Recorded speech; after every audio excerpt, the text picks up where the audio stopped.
नमस्कार दोस्तों, मैं अनूप कुमार श्रीवास्तव आपका स्वागत करता हूं। तो चलिए हम क्लास को आगे बढ़ाते हैं। तो पहले मैं याद दिला दूं, जैसा मैं आपको चट्टान के बारे में पढ़ा रहा था, क्लियर है। तो मैंने आपको कहा था 3 प्रकार के चट्टान हैं। तो आज हमें आग्नेय चट्टान से अपनी क्लास को शुरू करना है। और एक बात याद रखिएगा कि आग्नेय चट्टान बहुत इंपॉर्टेंट है। इससे डायरेक्ट और इनडायरेक्ट हमेशा प्रश्न आपको मिलते रहें। जो भी जैसा भी आपके क्लास नोट्स में मैं लिखवा रहा हूँ, आप बस उसे अच्छे से कवर कीजिए, उससे प्रश्न आपको मिलेंगे, निश्चित बाहर नहीं जाएंगे। स्पष्ट है।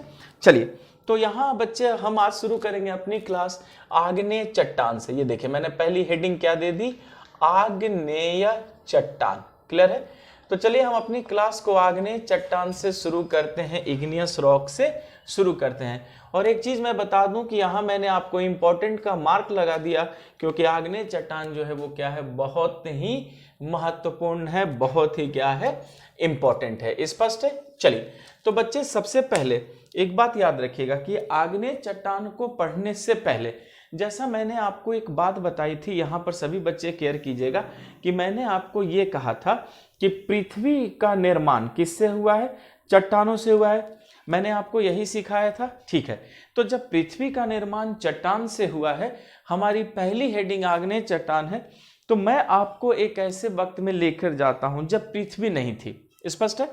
आप कल्पना करेंगे आप एक ऐसे वक्त में हैं जब पृथ्वी नहीं थी। तो बच्चे अभी हाल ही में ऐसे रिसर्च आए थे कि ये जो पूरा ब्रह्मांड है उसकी उत्पत्ति कण से हुई है, जिसे गॉड पार्टिकल कहा गया या हिग्स बोसोन कहा गया। क्या कहा गया? गॉड पार्टिकल या हिग्स बोसोन। अगर मैं इसे साधारण बोलचाल की भाषा में बोलूं तो धूल कण। क्या सोचना है? धूल कण। क्लियर है। तो यहाँ सभी बच्चे ध्यान दीजिए कि क्या हुआ कि हमारे ब्रह्मांड में, स्पष्ट है बच्चे, एक धूल कण का गोला था। हमारे ब्रह्मांड में क्या था? एक धूल कण का गोला था। ये देखिए, स्पष्ट है। ये क्या था? एक धूल का गोला था। ये देखिए, धूल कण का गोला था। स्पष्ट है। तो बच्चे ये जो धूल कण का गोला था, ये जो धूल कण था बहुत ही क्या था? गर्म था। क्योंकि जब ये आपस में टकरा रहे थे ये कण, तो उनसे घर्षण हो रही थी और उस घर्षण से इसमें टेम्परेचर बढ़ रहा था। तो याद रखना है कि ये जो धूल कण का गोला था ये बहुत ही गर्म था, और इस धूल कण के गोले का जो नाम रखा गया था वही नाम था निहारिका। क्या नाम रखा गया था? निहारिका। और निहारिका को इंग्लिश में कहा जाता है नेब्युला। और बच्चे, निहारिका की जिसने बात की थी उस व्यक्ति का नाम था लाप्लास। तो देखिए, मैंने आपको लिख दिया लाप्लास महोदय। तो सभी बच्चे याद रखेंगे कि बहुत पहले, करोड़ों अरबों वर्ष पुराने बात है कि हमारे ब्रह्मांड में एक धूल के कण का गोला था, और ये जो धूल कण का गोला था ये बहुत ही क्या था? गर्म था। और इस गर्म धूल के गोले का एक नाम रखा गया था, और वो नाम क्या था? वो नाम था निहारिका। देख रहे हैं बच्चे? ये देखिए, ये बहुत ही क्या है? गर्म धूल कण का गोला है, जो लाल टेम्परेचर की बात करता है। धूल कण का गोला जिसका नाम निहारिका, इंग्लिश में नेबुला, और जिस व्यक्ति ने बताया था उसका क्या नाम था? लाप्लास महोदय। तो जैसा बच्चे विज्ञान कहता है कि संसार की प्रत्येक वस्तु एक दूसरे को आकर्षित करती है, ठीक है। जैसे न्यूटन का गुरुत्वाकर्षण नियम भी यही कहता है बच्चे कि संसार की प्रत्येक वस्तु एक दूसरे को क्या करती है? आकर्षित करती है। तो कल्पना करना है बच्चे कि इस धूल कण के गोले के सामने से एक बहुत बड़ा तारा गुजरा। याद रखेंगे बच्चे, इस धूल कण के सामने से एक बहुत बड़ा क्या हुआ? तारा गुजर रहा था। तो इस तारे के आकर्षण बल का प्रभाव इस पर भी पड़ा। क्लियर है। एक बहुत बड़ा तारा गुजर रहा था बच्चे, स्टार गुजर रहा था, और इस तारे के आकर्षण बल का प्रभाव इस धूल कण पे पड़ा। तो इस आकर्षण से धूल कण क्या हुए? इससे अलग होने लगे, और इससे अलग होकर एक जगह क्या होने लगे? एकत्रित होने लगे। तो जैसे जैसे ये तारा इस धूल कण के गोले के समीप आता रहा, इनसे आकर्षण से धूल कण क्या हुए? अलग होते रहे, और एक जगह क्या होते गए बच्चे? इकट्ठे होते गए। लेकिन धीरे धीरे ये तारा क्या हुआ? यहां से दूर निकलता गया।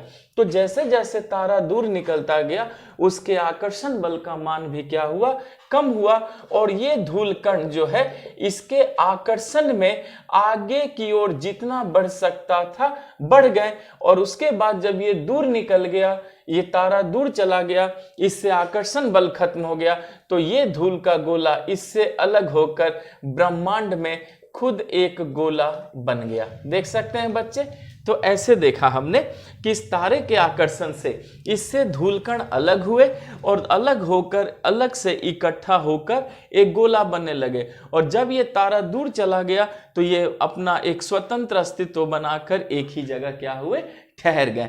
तो बच्चे हमने देखा कि इस निहारिका से ही एक अन्य गोले का निर्माण हुआ, और ये जो बच्चे जो गोला निर्माण हुआ ये भी किस में फॉर्म में था, ये अपने गैसीय रूप में था। ठीक है, किस रूप में था बच्चे, ये अपने गैसीय रूप में था। जिस तरह धूल कण का गोला बच्चे, ये जो धूल कण का गोला था ये भी किस रूप में था, याद रखिएगा, ये भी गैस के रूप में था, और ये भी क्या हुआ, गैस के रूप में था। तो हमने देखा कि ये धूल कण का गोला गैस के रूप में था। अब ये जो तारा है वो क्या हुआ, इससे दूर चला गया। अब बच्चे हमें इस तारे से कोई मतलब नहीं है, ठीक है, अब हमें अपने इस गैस के गोले से मतलब है। तो सभी बच्चे याद रखिएगा कि ये गैसीय रूप था, और ये भी क्या था, बहुत ही गर्म था, इसमें भी टेम्परेचर क्या था बच्चे, हाई था। तो देख सकते हैं ये लाल निशान तापमान की बात कर रहे हैं, क्लियर है। अच्छा, तो बच्चे ये भी गर्म गैस का गोला था। तो ये जो गैसीय रूप था बच्चे, इसके बारे में याद रखिएगा कि ये भी कैसा था, गर्म गैस का गोला। पर विज्ञान कहता है बच्चे कि जैसे जैसे टाइम बढ़ेगी वैसे वैसे टेम्परेचर क्या होगा, घटेगा। यानी कोई भी बॉडी एक क्रांतिक तापमान तक, एक क्रिटिकल तापमान तक ही गर्म होती है, उसके बाद वो बॉडी क्या होने लगती है, ठंडी होने लगती है। तो आप जरा सोचिए बच्चे कि जब ये गैसीय रूप गर्म था और जैसे जैसे वक्त आगे बढ़ता गया, टाइम आगे बढ़ता गया, इस गैसीय रूप का भी तापमान क्या होता रहा, कम होता रहा, और धीरे धीरे ये भी क्या हो गई, ठंडी हो गई। स्पष्ट है। तो जब ये ठंडी हो गई बच्चे, तो जरा मुझे बताएंगे आप लोग कि जब गैस ठंडा होता है तो क्या बनता है। याद रखिएगा, जब गैस ठंडा होता है तो वो तरल बनता है। क्या बनता है, तरल। तरल का मतलब है पिघली अवस्था में। तो जब ये ठंडा हुआ तो ठंडा होने के बाद ये किस अवस्था में आ गया, सभी बच्चे याद रखेंगे, ये पिघली अवस्था में आ गया, मोल्टेन स्टेज में आ गया। क्लियर है। तो लेकिन पिघली अवस्था में तो आया, लेकिन पिघली अवस्था में आने के साथ साथ ये भी क्या था, ये भी बहुत ही गर्म था। स्पष्ट है। तो चलिए, हमने देखा कि गैसीय रूप भी गर्म था और ये पिघली अवस्था में आया तो भी ये क्या था, गर्म था। फिर देखिए बच्चे, जैसे जैसे वक्त आगे बढ़ा, यहां देखिए, फिर जैसे जैसे टाइम आगे बढ़ रहा है वैसे वैसे इसका भी तापमान क्या हो रहा है, कम हो रहा है। तो आप ही बताओ बच्चे कि जब गैस ठंडा होगा तो क्या बनेगा, द्रव्य, और जब द्रव्य ठंडा होगा तो क्या बनेगा, तो जब द्रव्य ठंडा होगा तो फिर क्या बन जाएगा, वो ठोस। देख रहे हैं। तो आपने देखा कि ये पिघली अवस्था में जो था ये भी बाद में जम करके क्या हो गया, ठोस अवस्था में आ गया। ये देखिए बच्चे, किस अवस्था में आ गया, ठोस अवस्था में आ गया। स्पष्ट है। और जब ये ठोस अवस्था में आया तब तक ये पूरा ठंडा हो चुका था, तो अब ये ठोस अवस्था में आ गया। तो बच्चे अगर मैं आपसे ये पूछूं कि ठीक है चलो ये ठोस अवस्था में आ गया, यानी इसमें जो पिघली हुई चीज थी वो सब क्या हो गई थी, धीरे धीरे ठंडी हो गई, और ठंडी होने के साथ ही ये क्या हुई, ठोस अवस्था में आ गई। देख सकते हैं बच्चे, ये ठंडी हुई और ठोस अवस्था में आ गई। अब मुझे आप ये बताइए कि इसमें हमारी पृथ्वी कौन है, क्या हम गैसीय रूप में रहते हैं, या हम पिघली अवस्था में रहते हैं, या हम ठोस रूप में रहते हैं। तो बच्चे हम ये कहेंगे कि न तो हमारी पृथ्वी गैस के रूप में है न पिघले रूप में है, वो तो ठोस अवस्था में है। इसका मतलब है बच्चे कि जो ठोस अवस्था में है वही हमारी पृथ्वी है। इसका मतलब है कि ये जो अंतिम गोला है यही हमारा क्या है, पृथ्वी। इसका मतलब अब हमें इनसे कोई मतलब नहीं है, हमें किससे मतलब है, इससे मतलब। क्लियर है? तो अब देखिए बच्चे, अब वैज्ञानिकों ने क्या किया, इसका एज निकाला कि ठीक है चलो, जब हमारी पृथ्वी बनी थी, ठोस हुई थी, तो वो कितना वक्त पुराना था। तो सभी लोग याद रखेंगे कि हमारी पृथ्वी जो है वो 4.6 अरब वर्ष पूर्व बनी थी। स्पष्ट है? ये बहुत इंपॉर्टेंट है, सभी बच्चे याद रखिएगा कि जो हमारी पृथ्वी की जो आयु है वो आयु कितनी है, वो है 4.6 अरब वर्ष पूर्व, जिसे हम 4.6 बिलियन ईयर्स कहते हैं। तो सभी बच्चे याद रखेंगे कि 4.6 बिलियन ईयर्स यानी कि अरब वर्ष पूर्व पृथ्वी का निर्माण हुआ। और बच्चे यही क्या है, पृथ्वी की आयु है। स्पष्ट है? तो सभी बच्चे याद रखेंगे कि अगर पृथ्वी की आयु की बात की जाए कि पृथ्वी की आयु कितनी है, एज कितनी है, आप क्या कहेंगे, 4.6 years ago, billion years ago, 4.6 अरब वर्ष पूर्व। स्पष्ट है? अच्छा, किस विधि से निकाला गया? तो याद रखना है कि पृथ्वी की आयु जिस विधि से निकाली गई उस विधि को क्या कहा गया है, लेड यूरेनियम विधि। यहां सभी बच्चे याद रखिएगा कि पृथ्वी की जो आयु निकली है, पृथ्वी की आयु निकली है 4.6 अरब वर्ष पूर्व, और जिस विधि से हम लोगों ने निकाला है उस विधि का क्या नाम है बच्चे, उस विधि का ही नाम है लेड यूरेनियम विधि। तो आपसे ये क्वेश्चन पूछा गया है कि पृथ्वी की आयु जो है, एज है, हम किस प्रोसेस से निकालते हैं, आप कहेंगे लेड यूरेनियम प्रोसेस से। अच्छा बच्चे, एक बात याद रखिएगा, पृथ्वी जो है वो नॉन लिविंग है। क्या है? नॉन लिविंग है। तो सभी बच्चे हम कंफ्यूज हो जाते हैं, तो सर कार्बन 14 क्या है? तो एक बात सभी बच्चे याद रखिएगा कि कार्बन 14 लिविंग के लिए होता है। किसके लिए होता है? लिविंग के लिए, जिंदा सजीवों के लिए होता है। पर पत्थर, चट्टान, पृथ्वी, ये सब नॉन लिविंग है। तो जब भी नॉन लिविंग की बात करें तो आप लेड यूरेनियम प्रोसेस कहेंगे, और अगर लिविंग की बात करें तब आप क्या कहेंगे, कार्बन 14 पद्धति। पूरी बात समझ में आ गई? तो यहां सभी बच्चे याद रखेंगे कि पृथ्वी की आयु 4.6 अरब वर्ष पूर्व लेड यूरेनियम प्रोसेस से एज निकाला। लेकिन कहते हैं बच्चे कि जब भी कोई चीज बनता है तो उसका एक काल होता है। तो हो सकता है कि आपसे ये पूछा जाए कि ठीक है, पृथ्वी 4.6 अरब वर्ष पूर्व बनी है, तो उस समय को, उस काल को क्या कहते हैं? तो सभी बच्चे याद रखिएगा कि पृथ्वी का जब निर्माण हुआ था उस काल को ही हम प्री कैम्ब्रियम या आर्कियन, बच्चे ये भूलिएगा नहीं, बहुत इंपॉर्टेंट है, या धारवार कहते हैं, या क्या कहते हैं, या धारवार काल कहते हैं। पूरी बात समझ में आ गई? तो सभी बच्चे याद रखेंगे कि पृथ्वी का निर्माण जिस काल में हुआ था उस काल को ही हम प्री कैम्ब्रियम या आर्कियन या धारवार काल कहते हैं। और वो कब थी? आज से 4.6 अरब वर्ष पूर्व थी। और लेड यूरेनियम प्रोसेस से हमने क्या किया है, पृथ्वी की आयु को निकाला है। पूरी बात समझ में आ गई? ठीक है, अब यहां मैं जो आपको बता रहा हूं सभी बच्चे बोर्ड पर ध्यान से देखिए, और बहुत इजी है, तुरंत क्लास में याद हो जाएगा। ये देखिए, ये देख रहे हैं गर्म गैस का गोला, फिर देखिए गर्म पिघला गोला, और ये फिर क्या है, ठंडा गोला। क्या मैं ऐसे कहूं, आग जैसे गैस का गोला, आग का पिघला गोला, और फिर उसी आग का ठोस गोला। आग आग आग, आग्नेय चट्टान। तो बताइए पृथ्वी का निर्माण किस चट्टान से हुआ है? आग्नेय चट्टान है। कौन है पृथ्वी की सबसे पुरानी चट्टान? आग्नेय चट्टान। पृथ्वी की प्रारंभिक चट्टान? आग्नेय चट्टान। पृथ्वी की मौलिक चट्टान? आग्नेय चट्टान। पृथ्वी की आधारिक चट्टान? आग्नेय चट्टान। पृथ्वी की माता चट्टान? आग्नेय चट्टान। किसे प्री कैम्ब्रियन, आर्कियन और धारवार चट्टान कहेंगे? तो आग्नेय चट्टान। पूरी बात समझ में आ गई बच्चे? यानी यही आग्नेय चट्टान है जिसने पृथ्वी को क्या किया है, जन्म दिया है। पूरी बात समझ में आ गई? और देखिए कैसे मैंने आपसे सारे प्रश्नों का आंसर यहां पर निकलवा लिया। अब उसी चीज को हम क्लास नोट्स में क्या करेंगे, जगह देंगे, और अपने आप देखिए सारी चीजें क्या होती चली जाएंगी, क्लियर होंगी। पूरी बात समझ में आ चुकी है सभी लोगों को? ठीक है, चलिए मैं मिटाता हूं और आपको एक एक बात अब लिख देता हूं जो आपने सीखा है। और यकीन मानिए बच्चे, आपके चट्टान से एक भी क्वेश्चन बाहर नहीं जाएगा। अगर आप चीजों को लॉजिकली और तरीके से सीखेंगे, और मैं कुछ ऐसी बातें बताऊंगा, बस आप उसे अपने जहन में रखेंगे, आप अपने आप सारे प्रश्नों को डील कर लेंगे। तो सभी बच्चे याद रखेंगे कि पृथ्वी का निर्माण किस चट्टान से हुआ है, तो हम क्या कहेंगे, आग्नेय चट्टान से। चलिए अब यहां से हम आग्नेय चट्टान को पढ़ना शुरू करते हैं। तो देखिए बच्चे, मैं एकदम पॉइंट्स में लिखवाऊंगा ताकि आपको कोई कंफ्यूजन ना हो। तो याद रखेंगे कि पृथ्वी का निर्माण आग्नेय चट्टान से हुआ है। पृथ्वी का निर्माण आग्नेय चट्टान से हुआ है। स्पष्ट है?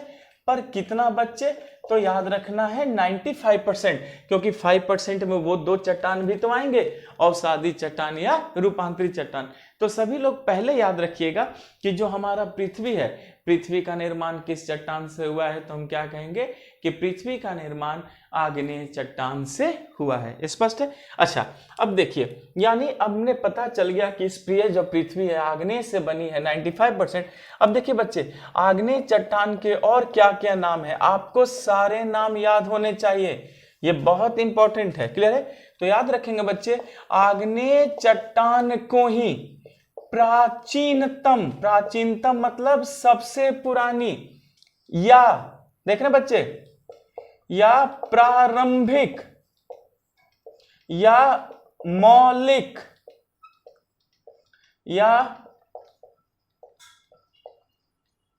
प्राथमिक, या आधारिक। प्राचीनतम, प्रारंभिक, मौलिक, प्राथमिक, आधारिक, मातृ मतलब माता, मदर, मातृ। एक और नाम है बच्चे, भूलेंगे नहीं, वेरी इंपॉर्टेंट, ग्रेनाइट, प्रीकैम्ब्रियम, या आर्कियन, या धारवार,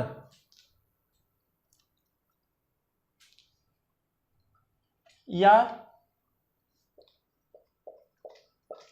पृथ्वी के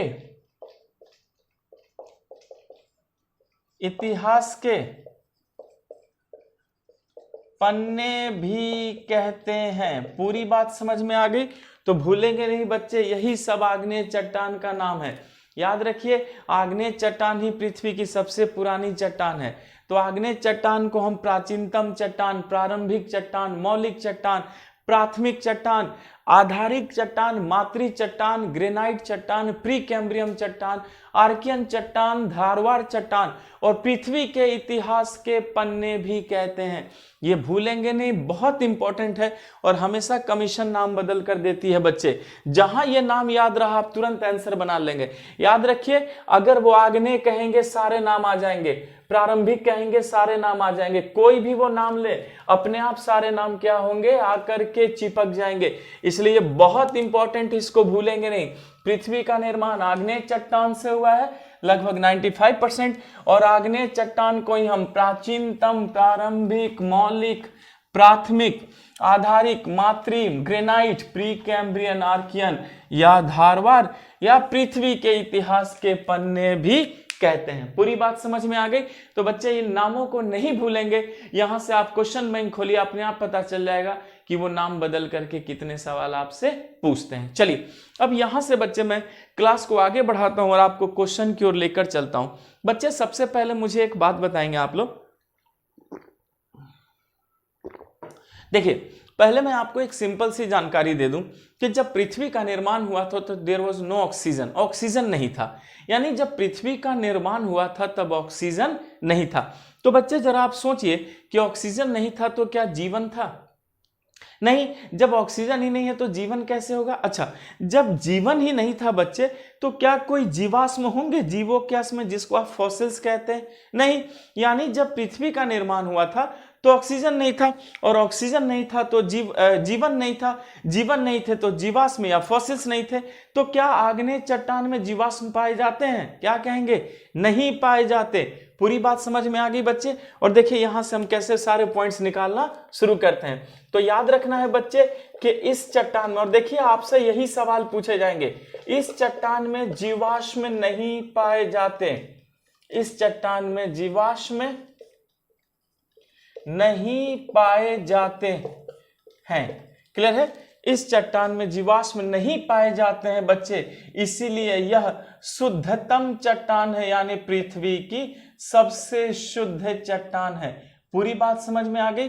तो सभी बच्चे इस बात को भूलिएगा नहीं, इस बात को याद रखिएगा कि इस चट्टान में जो है जीवाश्म नहीं पाए जाते हैं। देख रहे हैं? इसीलिए ये क्या है? शुद्धतम चट्टान। अच्छा, अब देखो बच्चे और क्या क्या खूबी है, जरा एक बात बताओ, क्या इसमें परत पाई जाएगी? जरा सोचिए बच्चे, याद रखिए 95% पृथ्वी आग्नेय चट्टान से ही मिली है।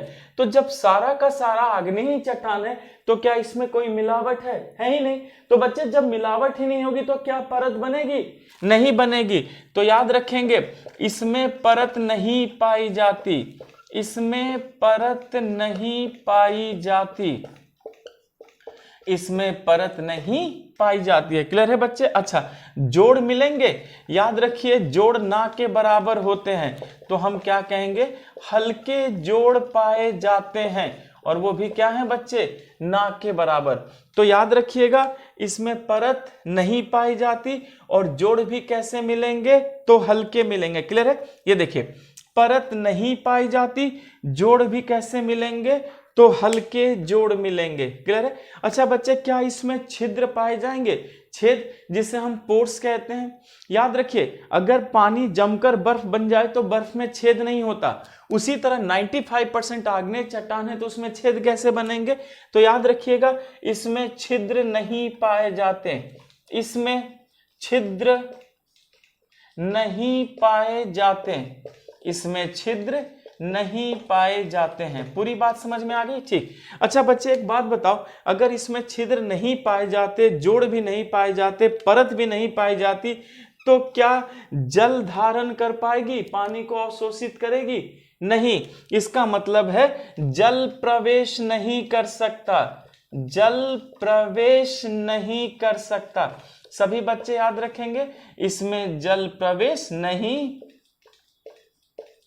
कर सकता है। पूरी बात समझ में आ गई? क्योंकि बच्चे इसलिए जल प्रवेश नहीं कर सकता क्योंकि आप खुद देख रहे हैं कि ना तो इसमें परत है, ना तो इसमें जोड़ है, और ना ही इसमें क्या है? छिद्र हैं। तो सभी लोग याद रखिएगा कि इस चट्टान में जीवाश्म नहीं पाए जाते, ये शुद्धतम चट्टान है, इसमें परत नहीं पाई जाती, हल्के जोड़ पाए जाते हैं, छिद्र नहीं पाए जाते, जल प्रवेश नहीं कर सकता। तो बच्चे एक बात याद रखना, अगर जल प्रवेश नहीं करेगा तो रासायनिक प्रक्रिया नहीं होगी। तो याद रखेंगे कि आग्नेय चट्टान में रासायनिक प्रक्रिया नहीं होती है। पूरी बात समझ में आ गई? ठीक। लेकिन बच्चे क्या इस पे टेम्परेचर का प्रभाव पड़ा है, तापमान का? अगर मैं ये पूछूं कि क्या आग्नेय चट्टान पे, चलो रासायनिक प्रक्रिया नहीं होती क्योंकि इसमें पानी प्रवेश नहीं कर सकता, लेकिन क्या टेम्परेचर का प्रभाव पड़ेगा? तो मैंने यही तो कहा था कि समय के साथ ये ठंडा होता गया तब पृथ्वी का आकार आया। इसका मतलब है टेम्परेचर का प्रभाव पड़ेगा। और बच्चे टेम्परेचर को ही हम भौतिक कहते हैं। तो जब इसमें रासायनिक प्रक्रिया होगी ही नहीं तो क्या भौतिक प्रक्रिया होगी? डेफिनेटली होगी। तो याद रखना है बच्चे कि इसमें भौतिक या यांत्रिक प्रक्रिया होती है, इसमें भौतिक या, याद रखेंगे भौतिक को ही हम यांत्रिक कहते हैं, यानी फिजिकल को ही मैकेनिकल कहते हैं। तो भौतिक या यांत्रिक प्रक्रिया होती है, भौतिक या यांत्रिक प्रक्रिया होती है। पूरी बात समझ में आ गई? तो याद रखेंगे कि रासायनिक प्रक्रिया नहीं होती है और इसमें भौतिक या यांत्रिक प्रक्रिया होती है। पूरी बात समझ में आ गई? तो बच्चे ये जो मैंने आपको कैरेक्टर्स लिखाया है इसे सभी लोग अच्छे से याद रखिएगा। ठीक है बच्चे, मैं आपको अब यहाँ एक बहुत इंपॉर्टेंट पॉइंट सिखा रहा हूँ, कुछ भी रटने की जरूरत नहीं है। मुझे ये बताइए बच्चे, अगर मान लीजिए मैंने अपने एक हाथ में लोहा रखा है और एक हाथ में चूना पत्थर रखा है, एक हाथ में लोहा और दूसरे हाथ में चूना पत्थर, और मैं दोनों में पानी डालता हूँ, कौन रिएक्शन करेगा? जाहिर है चूना पत्थर। क्यों? क्योंकि चूना पत्थर पानी को सोख लेता है। क्या लोहा कभी पानी को सोखता है? आपने देखा है लोहे को फूलते हुए? नहीं। इसका मतलब है लोहा पानी नहीं पीता और चूना पत्थर पानी पीता है, तभी तो वह पानी को सोख लेता है। अब मुझे ये बताइए, इसमें धातु कौन है, चूना पत्थर या लोहा? मेटल। तो हम क्या कहेंगे कि इसमें जो धातु है, मेटल है, वो कौन है? लोहा है। जबकि चूना पत्थर तो नॉन मेटल है, तो हमें उससे की बात ही नहीं करनी। तो बच्चे जो धातु होता है यानी जो मेटल होता है वो पानी नहीं पीता। अच्छा, मुझे बताएंगे कि कौन सा चट्टान पानी नहीं पी रहा? तो मैंने अभी तो कहा कि आग्नेय चट्टान में जल प्रवेश नहीं कर सकता, तो आग्नेय चट्टान भी पानी नहीं पीता और धातु मेटल भी पानी नहीं पीता। तो क्या मैं कहूं कि जितने भी धातु की खनिज होगी सब किस चट्टान में मिलेगी? आग्नेय चट्टान में। पूरी बात समझ में आ गई? तो सभी बच्चे याद रखिएगा कि धातु की खनिज पाई जाती है, बहुत इंपॉर्टेंट है बच्चे, आग्नेय चट्टान में धातु खनिज पाई जाती है। इसलिए धातु खनिज पाई जाती है बच्चे, क्योंकि धातु पानी नहीं पीता और आग्नेय चट्टान भी क्या है? पानी नहीं पीता। तो आप लोग इसे याद रखिएगा और इस बात को भी याद रखिएगा कि जहां जहां पृथ्वी पर धातु मिलेगी, मेटल मिलेगी, वो कौन सा चट्टान होगा? आग्नेय चट्टान। तो सभी बच्चे इस बात को याद कर लीजिए अच्छे से कि जहां पर भी धातु की खनिज मिलेगी वो सिर्फ और सिर्फ आग्नेय चट्टान होगा। जितने भी धातु हैं, लोहा, सोना, चांदी, बच्चे लोहा, सोना, चांदी, पीतल और प्लस मतलब जो भी मेटल हो, ठीक है, चाहे वो आपका वो ग्रेफाइट हो, ये बच्चे ग्रेफाइट कह रहा हूं, चाहे वो मैग्नीज हो। क्लियर है?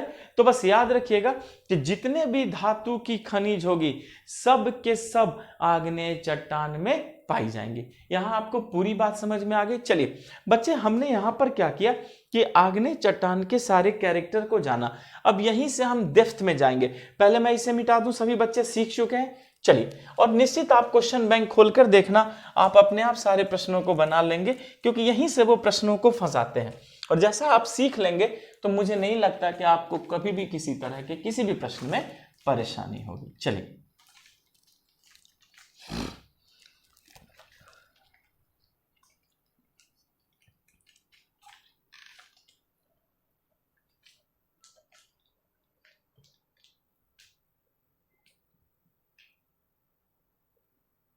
अब आते हैं बच्चे आग्नेय चट्टान के प्रकार। ठीक है, यहां सभी बच्चे याद रखेंगे कि आग्नेय चट्टान दो प्रकार की होती है।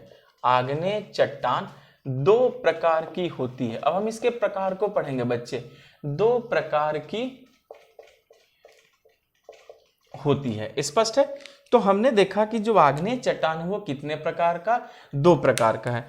तो पहले नाम देखते हैं, पहला क्या है? तो याद रखेंगे बच्चे, पहला आग्नेय चट्टान का नाम है आंतरिक या अभ्यंतरिक या अंतर्भेदी आग्नेय चट्टान। क्लियर है?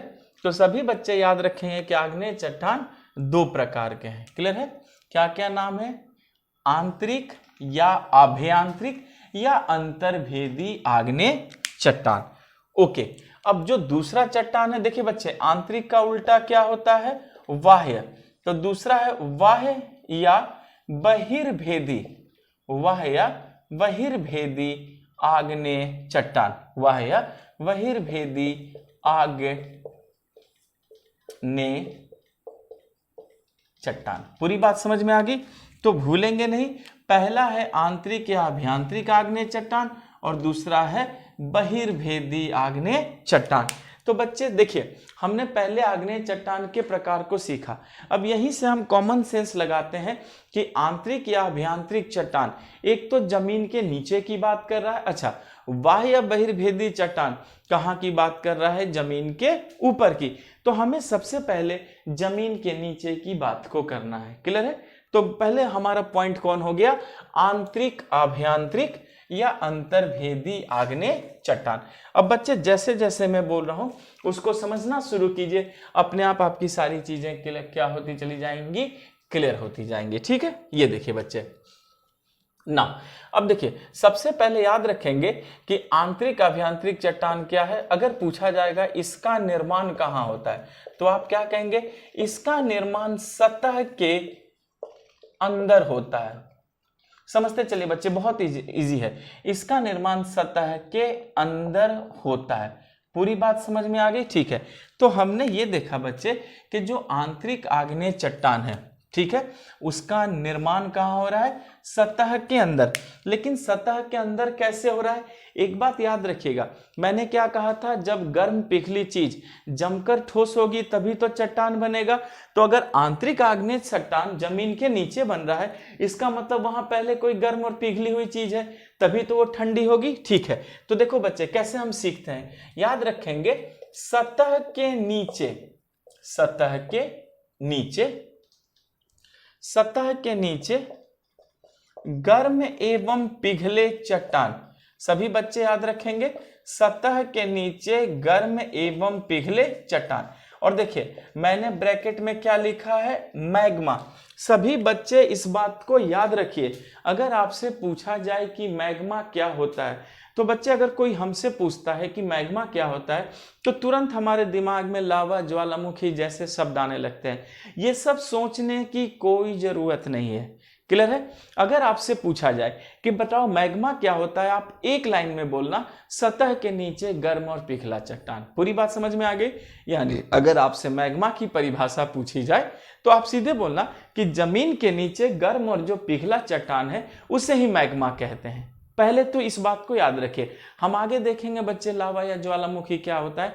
अभी बस आपको इतना याद रखना है कि सतह के नीचे गर्म और पिघले चट्टान को ही हम क्या कहते हैं, मैग्मा कहते हैं। स्पष्ट है? अच्छा, अब बच्चे जरा मुझे बताएंगे कि ठीक है, सतह के नीचे गर्म और पिघला चट्टान है, उसे मैंने क्या नाम दिया है, मैग्मा। ये देखिए, सतह के नीचे गर्म और पिघले चट्टान को ही क्या बोलते हैं, मैग्मा। तो बच्चे मुझे ये बताइए कि सतह के नीचे गर्म और पिघला चट्टान है, वो जल्दी ठंडा होगा या धीरे धीरे?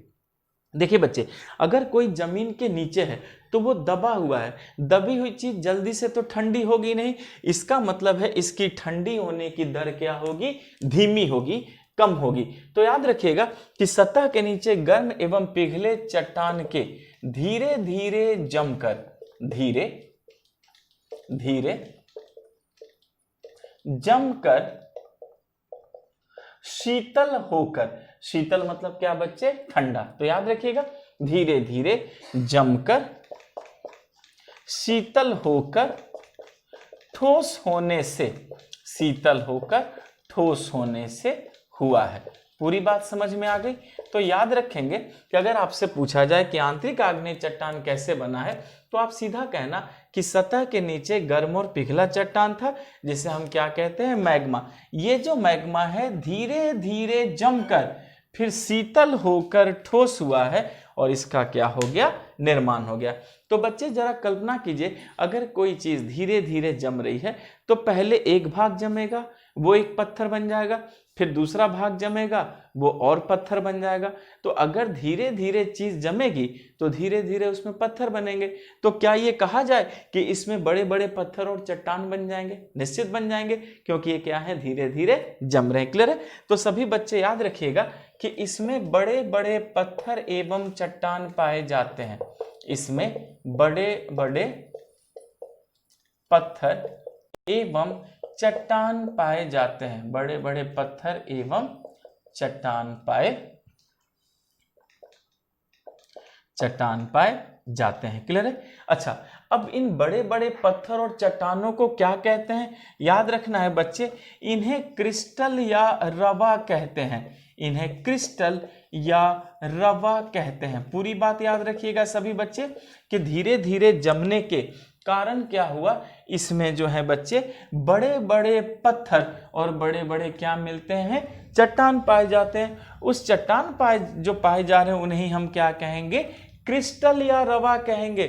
इसका मतलब है कि जो आंतरिक आग्नेय चट्टान है उसमें क्रिस्टल या रवा पाया जाता है। याद रखिएगा सभी बच्चे, आंतरिक आग्नेय चट्टान में क्रिस्टल या रवा पाया जाता है। अब बताओ बच्चे, इसकी संरचना मोटी होगी या बारीक? आप लोग खुद सोचो कि जब बड़े बड़े पत्थर और चट्टान होंगे तो जाहिर है कि जो इसकी संरचना है वो क्या होती जाएगी, संरचना तो मोटी हो जाएगी। क्लियर है? तो याद रखेंगे कि इसकी संरचना मोटी या मोटे गठन वाली होती है। क्लियर है? ये देखिए, इसकी संरचना मोटे गठन वाली होती है, इसकी संरचना मोटे गठन वाली होती है। क्लियर है? मोटे गठन वाली होती है। Very good. तो बच्चे आप जरा सोचो, अगर इसकी संरचना मोटे गठन वाली होगी तो क्या ये पानी को कंटेन कर पाएगी, पानी को रख पाएगी? बच्चे मान लीजिए आप पत्थरों का ढेर लगा दीजिए और उसमें एक बाल्टी पानी डालिए, क्या वो पानी टिकेगा? वो तो पानी गैप में नीचे चला जाएगा।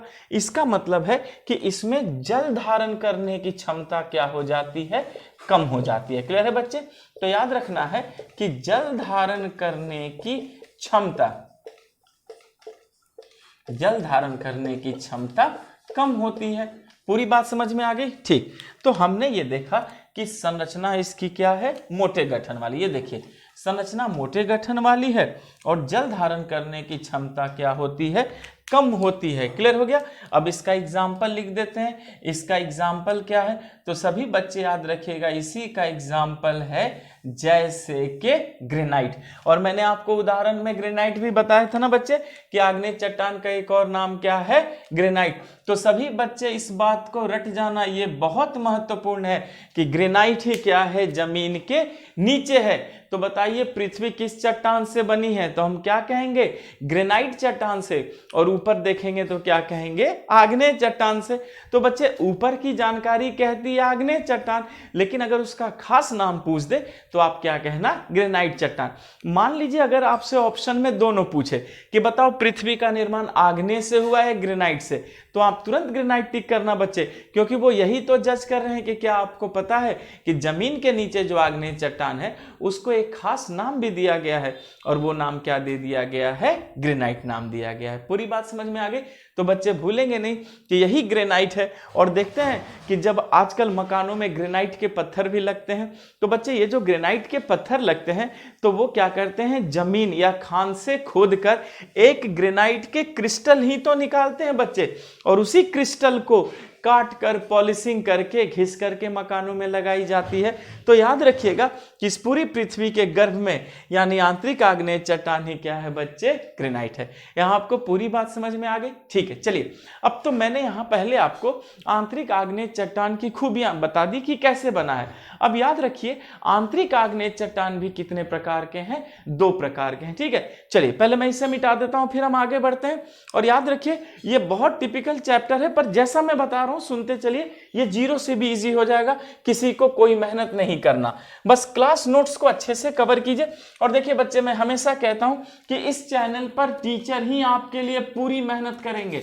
आपको मैं कोई डिजिटल बोर्ड पर नहीं पढ़ाता या जिसमें मैं फोटो दिखा दूं और बोल करके घर चला जाऊं, नहीं बच्चे, ये बेईमानी का काम नहीं करना। पूरी ईमानदारी से इस चैनल पर आपके लिए मेहनत की जाएगी। बस आप प्लीज़ मेरे मेहनत को अच्छे से कवर कीजिए और अपने फ्यूचर को ब्राइट कीजिए। और प्लीज़ चैनल को ज़्यादा से ज़्यादा लाइक कीजिए, शेयर कीजिए, सब्सक्राइब भी करिए और को भी बताइए, ताकि हमारी भी पॉपुलैरिटी बढ़ते रहे और बच्चों को मैं सही जगह पे सही चीज़ें पहुंचा सकूं। चलिए तो बच्चे अब यहाँ पर सभी लोग याद रखिएगा कि आंतरिक आग्नेय चट्टान की खूबियां जान ली। अब यहाँ याद रखना है बच्चे कि ये 2 प्रकार के होते हैं, यानी जो आंतरिक आग्नेय चट्टान है ये भी कितने प्रकार के हैं, ये 2 प्रकार के होते हैं। स्पष्ट है? अब सभी बच्चे याद रखिएगा कि अब मैं आपको आंतरिक आग्नेय चट्टान के भी बारे में बता रहा हूं कि आंतरिक आग्नेय चट्टान भी कितने प्रकार के हैं, 2 प्रकार के हैं। अब इसमें 2 कौन कौन सा है, तो बच्चे देखिए, पहले को हम कहते हैं पाताली या अधिवितलीय आग्नेय चट्टान। पाताली या अधिवितलीय, पाताली या अधिवितलीय आग्नेय चट्टान। पूरी बात समझ में आ गई? भूलेंगे नहीं। आंतरिक आग्नेय चट्टान भी 2 प्रकार के हैं, जिसे हम पाताली या अधिवितलीय आग्नेय चट्टान कहते हैं, और इसे हम इंग्लिश में बच्चे प्लूटोनिक इग्नियस रॉक भी कहते हैं। स्पष्ट है? अच्छा, अब दूसरे का नाम जान लीजिए कि दूसरा क्या है। तो बच्चे हम दूसरे को कहते हैं मध्यवर्ती आग्नेय चट्टान। दूसरा क्या है? मध्यवर्ती आग्नेय चट्टान, ठीक है। और इसे हम इंग्लिश में कहते हैं हाइपोबिसल इग्नियस रॉक, हाइपोबिसल इग्नियस रॉक। पूरी बात समझ में आ गई? तो दिस इज वेरी इंपॉर्टेंट, आप अच्छे से याद रखेंगे कि आंतरिक आग्नेय चट्टान दो प्रकार के हैं। पहला है पाताली या अधिवितलीय आग्नेय चट्टान और दूसरा है मध्यवर्ती आग्नेय चट्टान। क्लियर है? अब बच्चे हमें फिर इन दोनों प्रकारों को भी बारी बारी से पढ़ना है। एक बात याद रखिएगा कि जो अधिवितलीय आग्नेय चट्टान है या मध्यवर्ती आग्नेय चट्टान, इस सब का एग्जाम्पल वो ग्रेनाइट ही है, क्योंकि मैंने अभी आपको क्या कहा है कि जमीन के नीचे ग्रेनाइट पाई जाती है।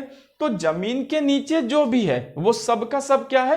वो सबका सब ग्रेनाइट है, चाहे मैं 50 भाग बताऊं, बस याद रखना है ये सब ग्रेनाइट ही है। तो चलिए पहले हम शुरू करते हैं अधिवितलीय यानी पाताली आग्नेय चट्टान को पढ़ना, जो बहुत ही महत्वपूर्ण है। और जैसा मैं बोर्ड पे बताऊंगा, पहले मैं एक ग्राफिंग करूंगा बच्चे, उस ग्राफिंग को देखिएगा और उसके बाद हम उसी पर भाषा डेवलप करेंगे, तो अपने आप आपको चीजें याद हो जाएंगी, आपको कुछ भी रटने की जरूरत नहीं है। यहां आपको पूरी बात समझ में आ चुकी है। चलिए तो देखिए, सबसे पहले मैं आपको पॉइंट बता दूं कि मैं कौन सा आपको पढ़ा रहा हूं। मैं पहले आपको बता रहा हूं पाताली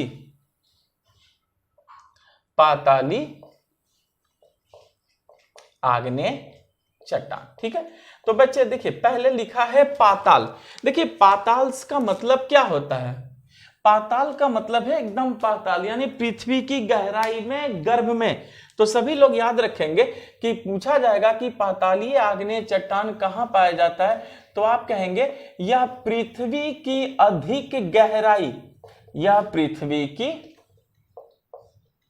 अधिक गहराई या गर्भ में पाई जाती है, यह पृथ्वी की अधिक गहराई या गर्भ में पाई जाती है। पूरी बात समझ में आ गई?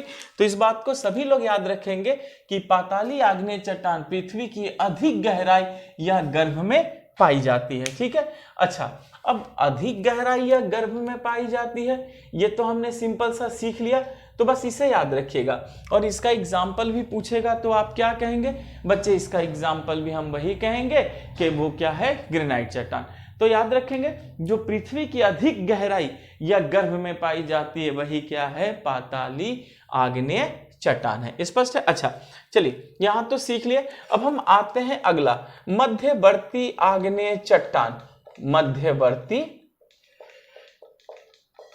आग्नेय चट्टान। अब पूछा जाएगा कि मध्यवर्ती आग्नेय चट्टान कहां मिलती है, तो आप क्या कहेंगे? पाताली और सतह के बीच। पूरी बात समझ में आ गई बच्चे?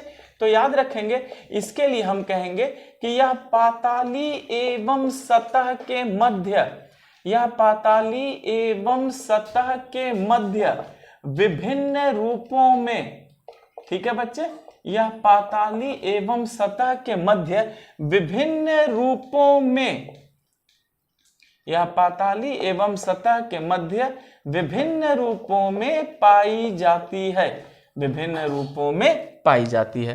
पूरी बात समझ में आ गई? तो भूलेंगे नहीं मध्यवर्ती आग्नेय चट्टान कहां है, तो हम कहेंगे ये पाताली और सतह के मध्य अलग अलग रूपों में पाई जाती है। और बच्चे इसके रूप आपसे पूछते हैं, तो हमें पहले याद रखना है कि पाताली आग्नेय चट्टान कहां मिलती है। हम कहेंगे पृथ्वी की अधिक गहराई में, यानी कि पृथ्वी के गर्भ में पाई जाएगी, ठीक है। लेकिन फिर प्रश्न है, तो मध्यवर्ती कहां मिलेगा? तो आप कहना कि पाताली और सतह के बीच है, वो मध्यवर्ती आग्नेय चट्टान है। क्योंकि बेटा एक बात याद रखिएगा कि आखिर कोई गर्म चीज है वही तो ठंडा हुआ है। तो विज्ञान या फिजिक्स ये भी कहता है कि गर्म चीज हमेशा ऊपर उठती है। तो अगर गर्म चीज हमेशा ऊपर उठती है तो पाताली आग्नेय चट्टान भी तो पाताल से ऊपर उठेगी। तो लेकिन जैसे जैसे वो सतह पर आ रही है बच्चे, सतह पर आने से पहले ही रास्ते में जम करके अलग अलग रूपों को धारण कर ली है।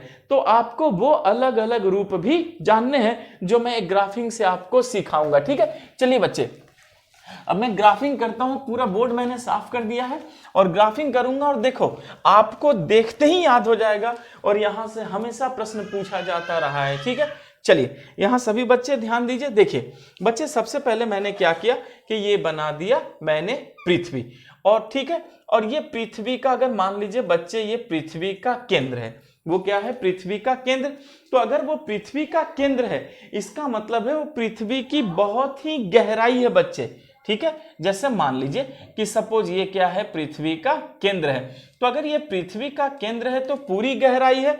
तो याद रखना है कि केंद्र के पास जो चट्टान मिल रही है या पूरी गहराई में जो चट्टान मिल रही है, मैंने उसी का नाम तो पाताली कहा था, ठीक है। तो हमने देखा कि यही है पाताली आग्नेय चट्टान, जो कहाँ मिल रही है, पूरी गहराई में। लेकिन विज्ञान ये कहता है कि कोई भी गर्म चीज है वो ऊपर की ओर उठेगी। तो बच्चे जब ये गर्म मैग्मा यानी गर्म और पिघला चट्टान ऊपर की ओर उठ रहा था, देखिए, तो जब ये ऊपर की ओर उठ रहा था तो रास्ते में जब तक ये सतह पर पहुंचा, तो सतह के बाहर तो हमें देखना नहीं है, हमें अंदर देखना है। तो पाताली और सतह के बीच यहां पर ये क्या कर रहा है, विभिन्न रूपों को लेकर के ठोस हो जा रहा है। तो हमें इन्हीं विभिन्न रूपों को पढ़ना है कि यहां पर रास्ते में वो कौन कौन सा विभिन्न रूप ले रहा है और उन रूपों के नाम क्या हैं, उनके आकार क्या हैं। बच्चे वो उनके नाम भी पूछेंगे, आकार भी पूछते हैं। तो जैसा मैं ग्राफिंग करके आपको दिखाऊंगा, अपने आप आपको नाम और आकार पूरी बात अच्छे से समझ में आ जाएगी। पूरी बात समझ में आ चुकी है? Thank you class.